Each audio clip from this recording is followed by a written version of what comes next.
She always fights with me. He never understands me. He always misinterprets my words. To understand her is a complex task. I can never understand her. If you also say these things, then you are committing those mistakes which can affect your relationship. Your communication mistakes can cost you your relationship. If you want to learn how to avoid these mistakes, then watch this video.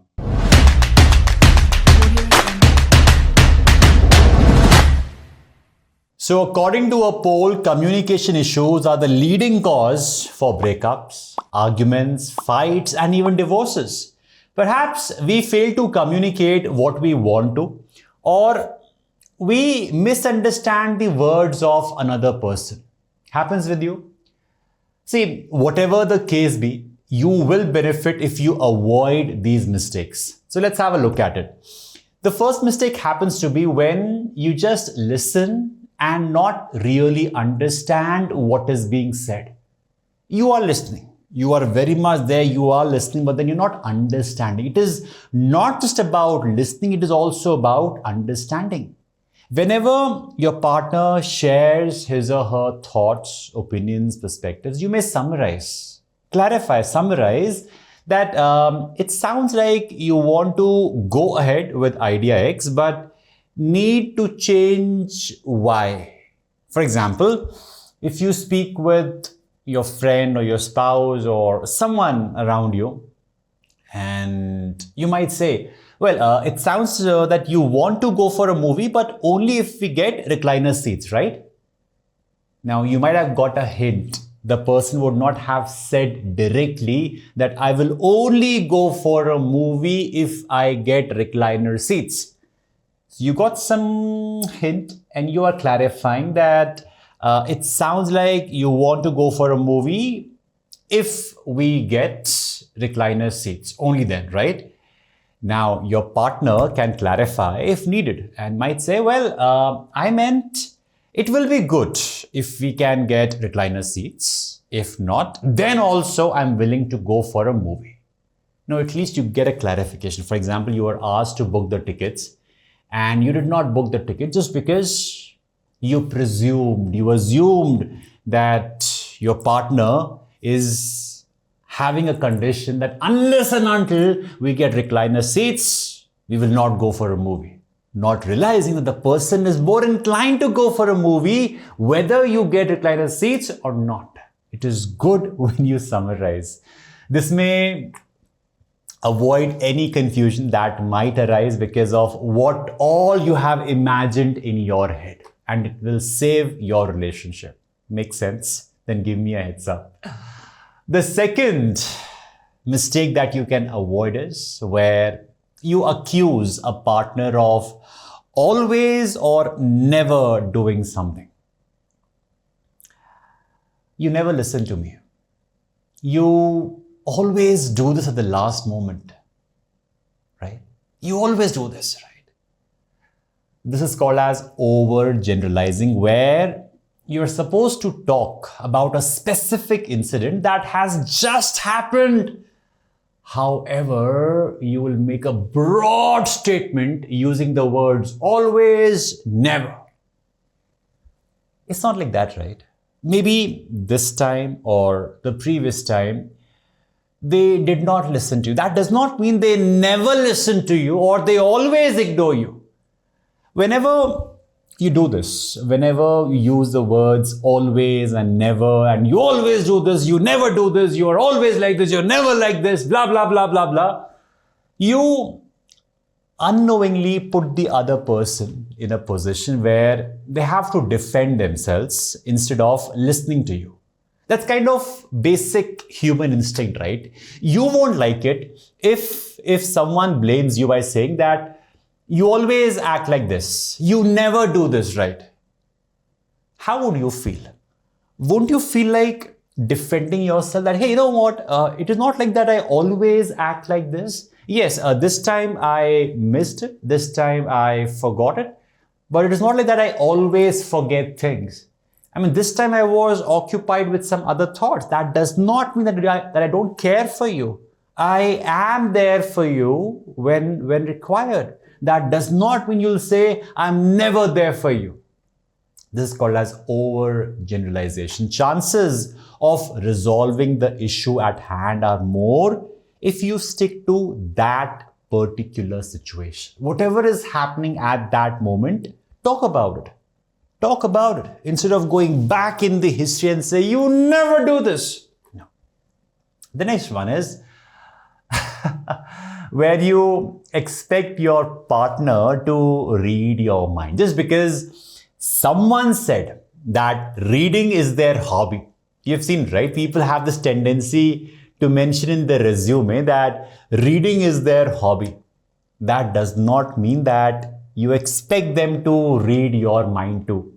It is not like that song, कुछ ना कहो, कुछ भी ना कहो, क्या कहना है, क्या सुनना है, मुझको पता है, तुमको पता है, which literally translates into, don't say anything, nothing at all.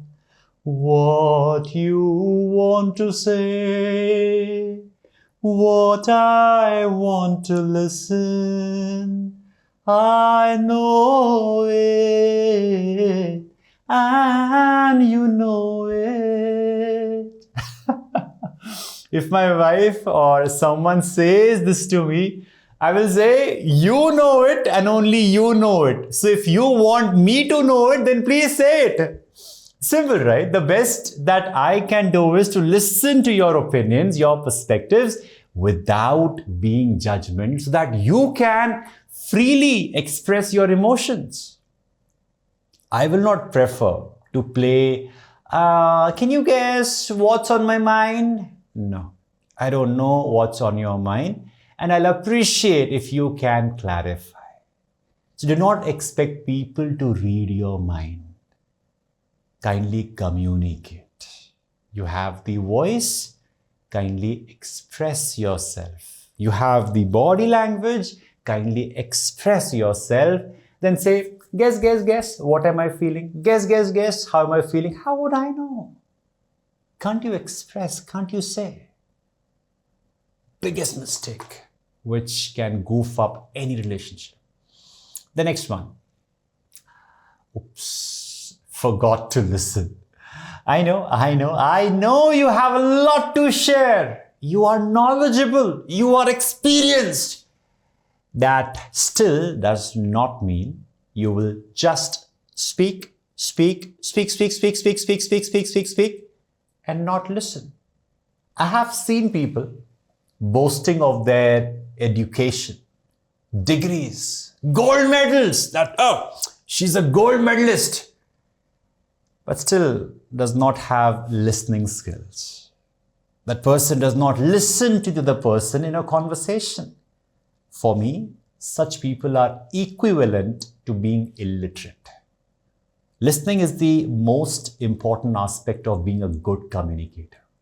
Engage with the person by asking them questions, showing them non-verbal cues like nodding, so that the person gets to see that, yes, you are listening to them. Giving them that space to express without any fear of judgment. In my experience, I have seen people thinking about what they have to say in reply instead of focusing on what the other person is saying right now. Happens. We are more interested in what I have to say to him. I have to reply to him. And that is going in my head instead of listening to what is being said at that moment. Okay, look at your face, okay? Look at your face. You have been given 2 years.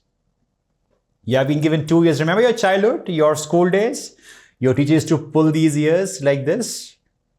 It was for a purpose, so that you remember that you have 2 years and you can use it to listen, not just speak. I have seen this.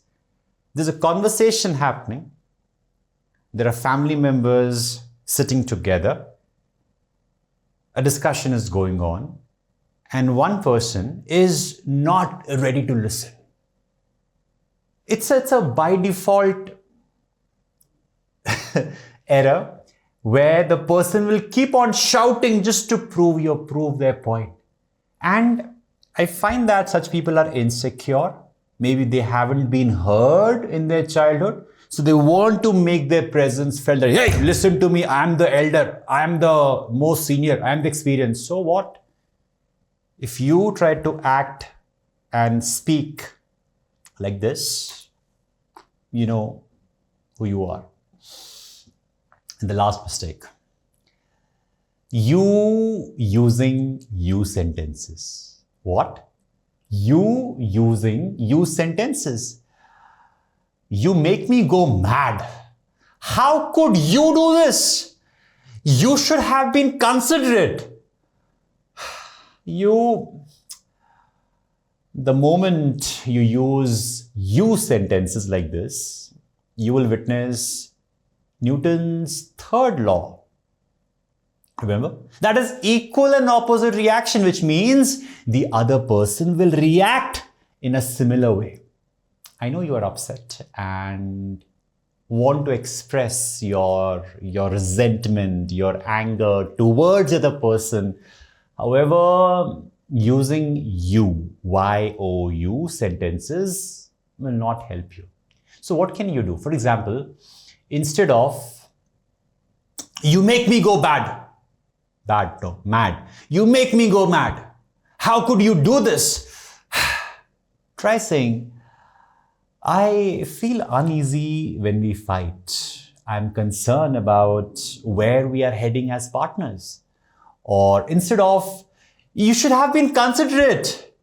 Try saying, I would really appreciate if we are more considerate while talking to parents. Yes?